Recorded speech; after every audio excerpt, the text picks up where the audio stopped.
We traveled to the capital city, Managua, via Miami, St. Paul, and Rhinelander. Managua is a capital city of 1.5 million of the 6 million folks who live in Nicaragua, largest Central American country. It's about the size of New York. We visited 4 of the 44 Wisconsin-Nicaragua Partnership learning centers for discussions around water, gardening, and bees, and to present seed gifts to hosts, water filter training and monitoring equipment, and some show and tell around that equipment use. We landed and went right to Masaya Volcanic National Park. It's Nicaragua's first and largest national park and one of 78 protected natural areas in Nicaragua. It is located 28 kilometers southeast of Managua. Its current eruption period began back in October 2015. Active lava flows back then, and occasional gas and steam emissions come from this Masaya region. It's one of Nicaragua's most unusual and active volcanoes. Nicaragua has some 25 volcanoes, 9 of which are presently active. Our guide, Juan Carlos Mendoza, was there in 2015 when this area erupted. Nicaraguans folks are tough people. They live on these volcanoes. In 1979, this Masaya became Nicaragua's first national park. It has 54 square kilometers, 2 volcanoes, and 5 craters like you see here. A range of altitudes from 100 to 630 meters. Here's the parking lot on the edge of the crater. In the park is a lava tube formed by lava flows. One can find bats like you see here, and also living around this crater, as well as these beautiful green birds, the chocoyos, the green parrots, who live on the edges of these volcanic cliffs around this area of Masaya. While most forms of life can't deal with the gaseous fumes, this beautiful green parrot is able to manage and thrive here. The best time to see the parrots is in late afternoon when the parrots return to their nests. And nighttime at the park is when things get real. You see here the glowing lava lake beats with the hum of our Earth's core, our Earth's heartbeat. Literally pumping away here. You can see the gases flowing around. I couldn't help but feel the energy of this place, being mindful of the sacrifice and the history that has gone on here. And this beautiful lava flow is something that you can walk right up to the edge of the crater and witness as you visit the Masaya National Park. You can see here some of the gases exploding and just the beautiful action of that live lava flow at this beautiful national park. Our hosts were the Wisconsin-Nicaragua Partners of the Americas. Their staff, volunteers, and board members helped pull our trip together. Special thanks to all the Managua staff, Alfonso, Petronila, Leonor, Modesto, Moses, Juan Carlos, and many others who assisted us in our travels to the learning centers, which we're about to see. You can see here that solar flare going on at the bottom of the lava flow. Just incredible to witness this up close and personal. So after beginning our time at the Masaya National Park, we began to connect with our Wisconsin-Nicaragua partners. This partnership is an exciting, viable, progressive, and very interesting humanitarian service organization that actively implements programs between Wisconsin and Nicaragua. And as you see, it's about improving lives and communities in both Wisconsin and Nicaragua, fostering volunteerism and self-help attitudes. Here you see us meeting with Juan Carlos and the team, the woman who started the very first learning center in Nicaragua back in around 1982.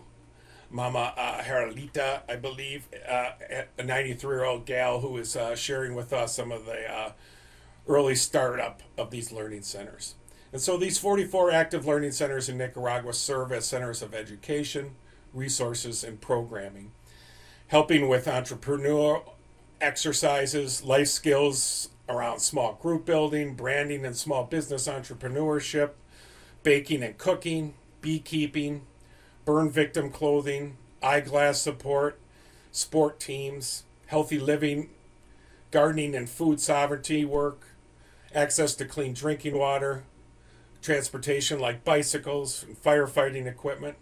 All these activities come together through the volunteers and wonderful people who work with the Wisconsin-Nicaragua partners between Wisconsin and Nicaragua. And so these partnerships are active, real people making a difference by using their gifts and talents in various ways, accomplishing major improvements for all those involved. And so you just see the different pictures of the activities of these learning centers, volunteers moving equipment and supplies and donations through our Stevens Point warehouse and down to Nicaragua, and helping create good things. The most recent effort, Bortizzi's donated a bunch of buckets to the water program that we'll be talking about. So here you see some of these learning centers are in very remote places where the folks are coming in even by horseback to be involved with the workshops and learning at these centers. Here's our first learning center, Ciudad Galan, Gracias a Dios. Visited this and did a cooking demonstration with our host, Japita Sanchez, head chef at the cooking school and the learning center leader. Our menu consisted of wild rice salad with papayas, culantro, and blood orange juice and lime. We did some twice-baked potatoes, and we also did a crostini with basil pesto and some fresh steak. You see here Mama passing out our first dish and some of the salad to Moses and some of the team here. You see our end of the cooking display picture.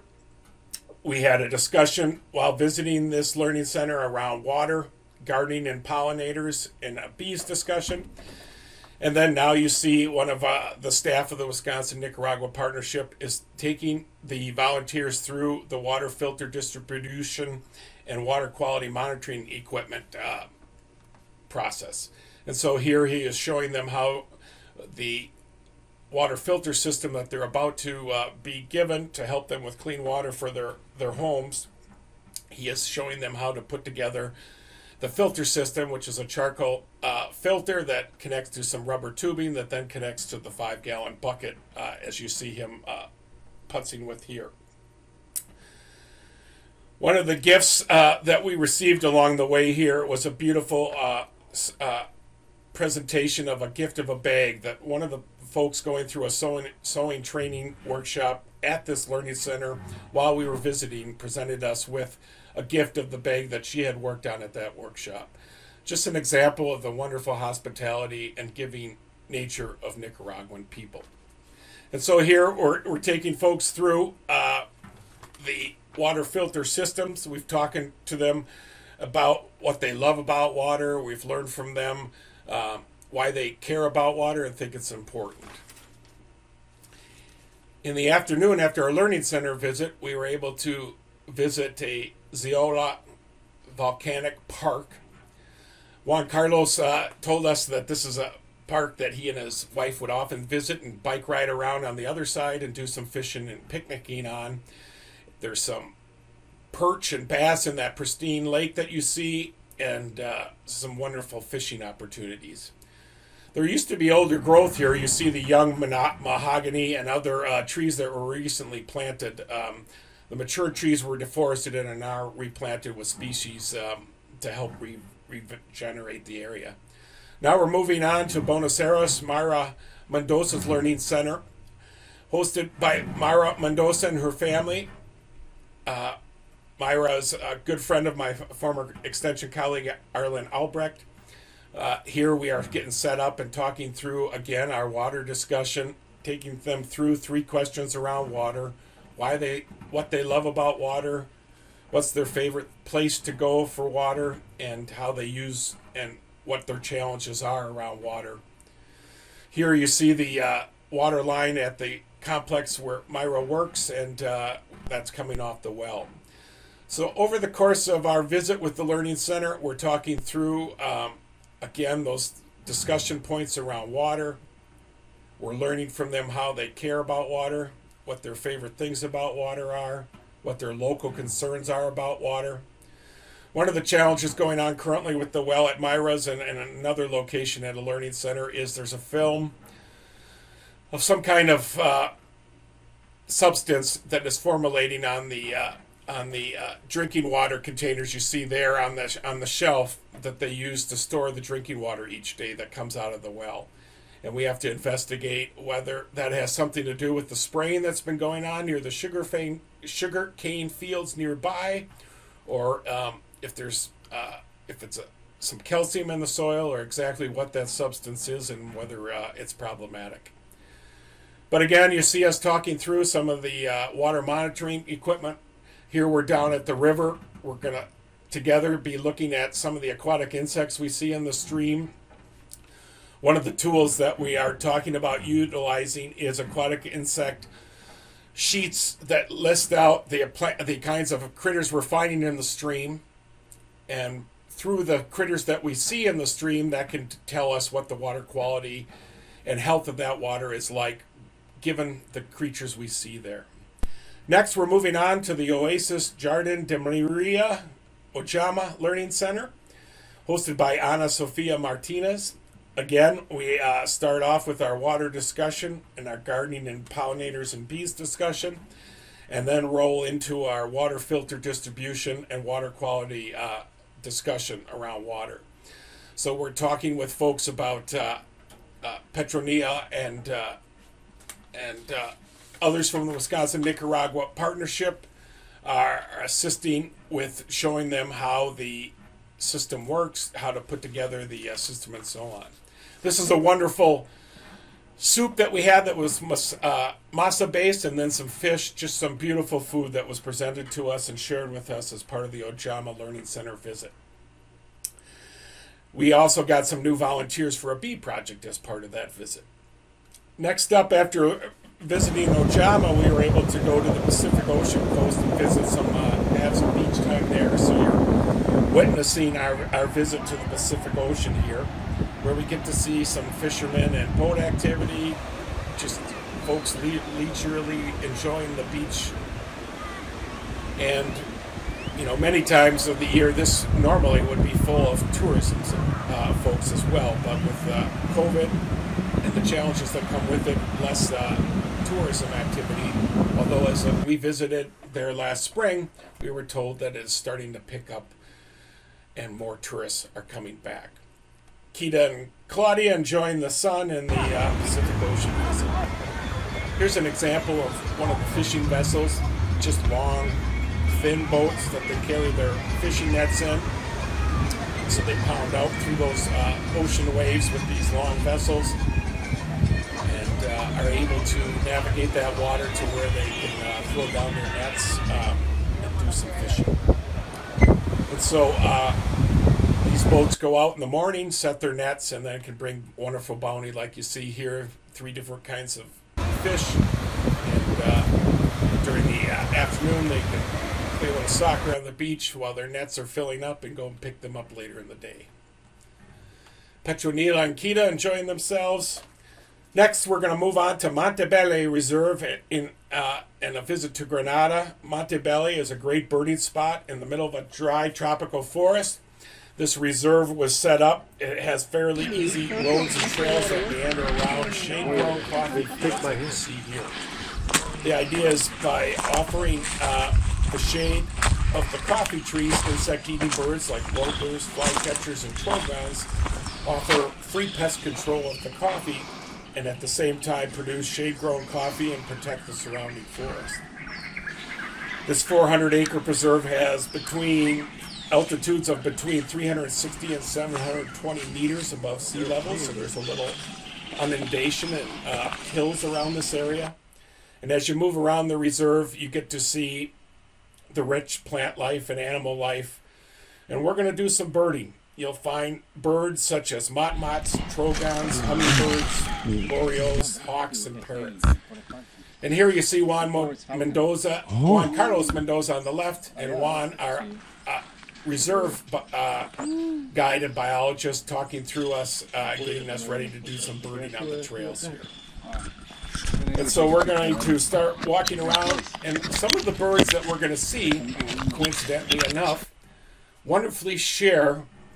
Oh, we're going to look at some plants first. Us botanists have a trouble moving from plants to the bird life, but we'll get there. But many of the birds that we see, the orioles, the ovenbirds, the Kirkland's warblers, travel the 2,300 miles from Nicaragua back to Wisconsin each year to breed in Wisconsin, and then they travel back to Nicaragua come winter and overwinter. And so you see wonderful birds like you see here, different trogons, motmots, and just beautiful birds. Here's an example of an oriole that might have made it from Wisconsin down to Nicaragua. An Inca dove. The national bird of Nicaragua. You might even bump into some iguanas or howler monkeys up here in the tree. Beautiful bunting, blue bunting.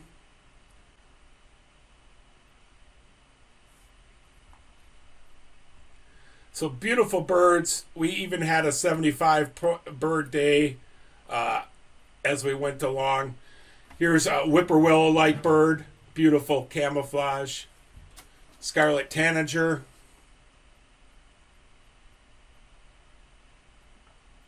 So very lucky to have the bird. And all these pictures, by the way, are from Juan Carlos Mendoza. We thank him for sending those to us and helping us incorporate them, his beautiful photography, into this presentation. Different parrots, warblers, and all sorts of wonderful birds. And so this reserve is great to visit. It's one of several emerging private properties that support ecotourism. Names of the family reserves were the Montes and the Bellies, and so they put the names together to form the Monte Belly name of the preserve. And so here, one of the cool things they're doing at the preserve is they have a garden there. They're doing some worm composting, as you see me exploring here in the team. And through the compost and through their gardening efforts, they're growing all sorts of vegetables like cucumbers you see here. And using space around the reserve to grow food that they can serve to the guests as they come through. And so they have cilantro, carrots, looks like some lettuce up there, some kale, more red lettuce. And so, again, using some of these raised beds to grow different foods like the cilantro and tomatoes and other offerings. Here you see some romaine lettuce. And so it was nice to see some of this local gardening going on. Sweet basil, Genevieve basil. I think we have some Italian influence here with our Monte Valley friends. But again, we saw 75 birds on this day. So later in the day, we made our way to Granada, close by, and visited Granada City and did a boat ride on the big lake looking at water birds. Many tourists make their way to Granada up on the northwest part of the lake, very old city, and use it as a base camp and do day trips from there to explore the area. Beautiful to get out on the water. You can see here some of the aquatic plant life and the mature trees growing out over the water. Really a treat to be out on the water with Juan Carlos Mendoza, having him guide us around and share stories about the history and rich flora and fauna on the lake. You can see a water bird here, moving around on top of the lily pads. Look back to the net. And of course, some of these plants are problematic back in Wisconsin, whereas down here in the tropical confines of Nicaragua, they belong and are just fine as part of those native environments. But you see some of the water lilies, some of the hyacinth, and some of the other examples of water plants. Lake Nicaragua is the 19th largest freshwater lake in the world. Again, a really important freshwater resource to the nation from a drinking water point of view, as well as the economic realities around tourism and agriculture and other big economic activity. See here some of the egrets and still legged birds living around the water. These funky legs of these birds is something to behold and can be really fun to see. One of the things you also get growing along the water here are these beautiful mature trees that provide shade along the water's edge that fishermen fish many of these areas for some of the fishing that they do, as well as the big water lily plants and other kinds of water emergence like you see. So it's a real treat to be out in the water and to get to see some of the different life. Many of these nearshore areas around the lake would be utilized for different kinds of fishing. So the fishermen would be on the edges of these weed beds, utilizing them with nets and doing free fishing by just throwing nets in the water and regathering them up. We'll see a fisher woman a little later doing just that. Water lily. But you can see some beautiful mature trees and adjacent to the shoreland here, and then lots of emergent and floating vegetation as part of these nearshore systems on the big lake. So one of our goals moving forward is to try and do a lake leader trip with Wisconsin lake leaders to come down and visit these watery places, but also work with some of our different learning centers around Nicaragua to help spread their knowledge and create relationships around at water education. So we have kingfishers, egrets, the blue heron, the great blue heron, I should say.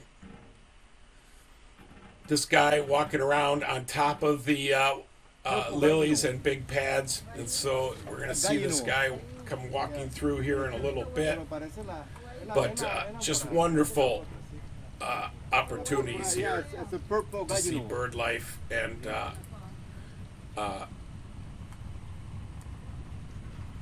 walking around. I think we're going to see somewhere around here. Where are you? So again, beautiful. Here's a kite fishing for snails and small fish. This is the bird that has these pendulous nestings, as you see here. So this bird creates these wonderful warbler-like nests. Even have big boy pelicans, white pelicans like you see here. So if you're willing to spend a few dollars, you can even buy little vacation spots like this. So next up, we're going to head to Tipitapa Learning Center and visit with our host, Karen Mesa, and her family, including Karen's mother, Rosa, who've helped very much get this center up and running and still to this day helps with education there. Moses is helping us describe our gardening and pollinators and bee work, our discussion around water, and so on.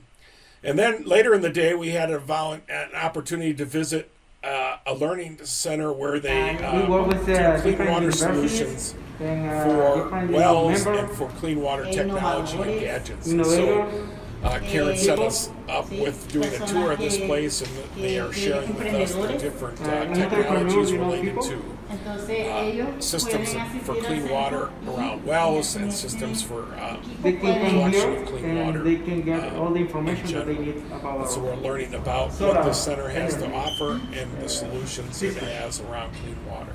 You have more picture inside, you know. Advertising here in this center. Moving ahead to help with the 44 learning centers, it's quite clear that access to clean drinking water and continuing to work on the condition of their well water. One other partner we were able to visit with along the way is this gentleman, a fisherman in the area of Tipitapa. He is describing to us the challenges he is having working in the bay that we're about to be seeing. And just access to fish because of the densely growing, some native vegetation and I think some invasive vegetation as well, just like we have challenges around fishing opportunities around water with aquatic invasive species and aggressively growing plants in water systems. They too in Nicaragua have the same challenge. And so we're talking through with this fisherman. You see my wife Quita there and Moses chatting with him about the different attempts they've had with dealing with the aggressive plants and what they might think about doing in the future. One of the things that came up in the discussion with this fisherman is understanding the importance of shoreline vegetation, shoreline health, and the existence of strong buffer zones on Nicaraguan shorelines, just like we need in Wisconsin for clean water. And so one of the initiatives moving forward with water education in our Nicaragua work is just making sure folks understand the importance of that native vegetation along the shore, how those mature trees and other vegetation growing there buffers the lake from nutrients, buffers water from pollution, and can be a significant resource to conserve and protect as part of a water education project. And so that was something we talked about with this fisherman and just had some they had something like that about what he's up to. Hola. Hola. Later on, in visiting Grenada, we were able to go into some of the beautiful churches that are there, and so we're just visiting some of the churches to see the different architecture, the different influences around that, as well as just Stations of the Cross. important these churches are to the rhythm of life and to the community. Virgin of Mercy, she's the patron of Leon. So we're looking at some of the symbolism within this church, like the Stations of the Cross we're looking at here, or just some of the beautiful architecture and They celebrate her on the 24th of September. They have building highlights that come with this they beautiful have a lot of church. fireworks bombed, and they have a procession all around the city. Certainly, In, Christianity and 1947, Catholicism have One of the volcanoes near Leon, the Cerro become Negro, popular in Nicaraguan was an circles, eruption. and so many of the and it was already more folks than living there 15 have days, embraced non-stop eruption. that religion, And it and would it's very sand important to the all current over the fabric city. of life in And Nicaragua. all In that fact, the falls Pope on the was roof going to in the whole visit city. Nicaragua So back in the people early, were worried that I it think was the gonna middle destroy it. 2000s, and Juan So they Carlos asked the Mendoza priest was to give him permission scheduled to bring be down the his procession. lead And, guide, this is on the but 15th of unfortunately July that trip fell through for the Pope. of So he was 1947, on another trip and to he authorized it. They took her out, and you asked her But to certainly, it's always the interesting to volcano. see And as soon as she came out to the how these churches are maintained and Wow. how they impact and are in such an integral part of daily life there in Nicaragua. And so we're moving around the plaza around downtown Grenada, and now we're going to be down in the square region where people are congregated on a Sunday. There's a couple chilling little out, pollinators enjoying the working it. weekend. Lots of vendors in the square. And here, believe it or not, we are coming upon two young Nicaraguan lads going through a little diss-off, rapping back and forth against each other and having a little fun around. And so you can see influences from America and beyond are making its way to Nicaragua. But it was fun, beautiful weather. It was fun to be around in the square. A lot of folks were out hanging out, just enjoying this there and enjoying the chance to be outside. Hola, how are you? Cooler day.